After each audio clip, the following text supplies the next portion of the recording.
या अल्लाह बारान, कहाँ हो तुम? कितना प्यार करती हूँ बयान नहीं कर सकती, लेकिन तुम्हारी जिद जो मुझे पागल कर देती है। मेरी और कौन सी आदत से शिकायत है तुम्हें दिलान का राबे?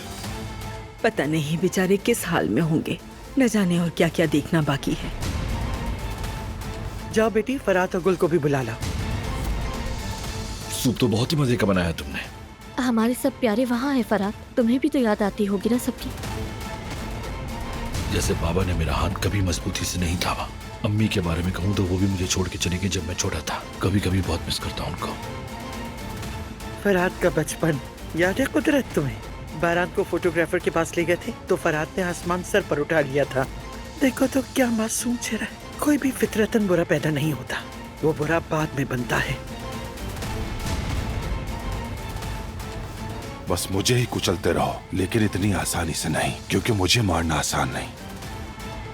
कोई नई खबर मिली है तुम्हें? फरात का ठिकाना मालूम हो गया है। अब उसका अंजाम करीब आ चुका है।